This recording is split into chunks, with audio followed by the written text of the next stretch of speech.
প্রতি বছরের ন্যায় এবারও পটুয়াখালীর কুয়াকাটা সমুদ্র সৈকতের বেশ কয়েকটি পয়েন্টে গড়ে উঠেছে অস্থায়ী শুটকি পল্লী।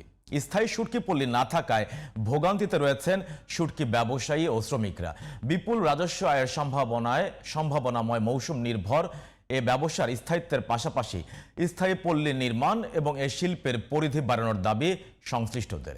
কুয়াকাটা প্রতিনিধি মনিরুল ইসলামের তথ্য ছবিতে আরও জানাচ্ছেন সেরাজুম মুনিরা।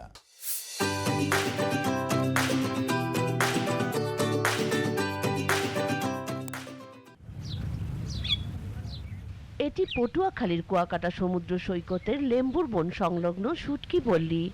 নভেম্বরের শুরুতে বন বিভাগের প্রায় 2 একর জায়গায় শুটকি উৎপাদন প্রক্রিয়া শুরু করেন ব্যবসায়ীরা। তবে উৎপাদনের পরিবেশ ও জায়গা স্বল্পতা সহ নানা সংকটে মাত্র 3 মাস চলে এ ব্যবসা। ফলে শুটকি ব্যবসায় জড়িত শ্রমিকরা 3 মাস পরেই হয়ে পড়েন কর্মহীন। শুধু লেম্বুর বন সংলগ্ন শুটকি পল্লীই নয়, সৈকতের ঝাউবাগান ও কাউয়ার চর সংলগ্ন এলাকা সহ সৈকতের অন্তত 5টি স্থানে অস্থায়ীভাবে গড়ে ওঠা সব পল্লী ব্যবসায়ী ও শ্রমিকদের একই নিয়তি। লবণ মিলে না, তারপর কোনো কেমিক্যাল নাই, কেমিক্যাল ছাড়া, এবং মাছটা খুব ধুইয়ে পরিষ্কার করিয়া মোটরের পানি দিয়া পাশে বড় দিঘি আছে, দিঘির পানি দিয়ে সুন্দর করে ধোয়। এই 6 মাসে যা কাজ করি হাতে আর 6 মাস হয় না আমাগন ছেলে মেয়ে তো খাতির নেই। যদি 12 মাস শুটকির ব্যবসাটা করতে পারতাম হেলতে আমরা বাচ্চা কাচ্চা নেই লইয়া আমরা ভালো চলতে পারতাম, ভালো খাইতে পারতাম। সরকারি জায়গা লাগি করি বসাইলেরা তলাই যায়।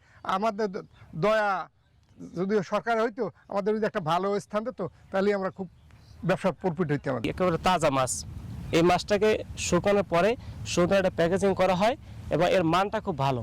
এই জন্য এইখান থেকে মাছ নিতে আমরা খুব পছন্দ করি। তো বাংলাদেশের বিভিন্ন জায়গায় আমাদের কাছ থেকে আবার তারা ক্রয় করে। এখানের মাছগুলো খুবই সুস্বাদু প্লাস বিক্রয় হচ্ছে ভালো। শ্রমিকদের প্রশিক্ষণ, আর্থিক প্রণোদনা এবং স্থায়ী পল্লী নির্মাণে ঊর্ধ্বতন কর্তৃপক্ষের সাথে আলাপ আলোচনা চলছে বলে জানিয়েছেন এই কর্মকর্তা।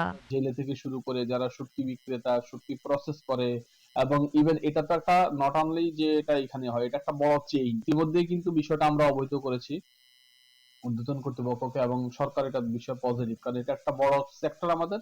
এই সেক্টরটাকে আমরা যদি এক্সপানশন করতে পারি, এটা সরকার এবং রাষ্ট্রের জন্য সুবিধা। সেরাজুম মুনিরা, জিটিভি নিউজ।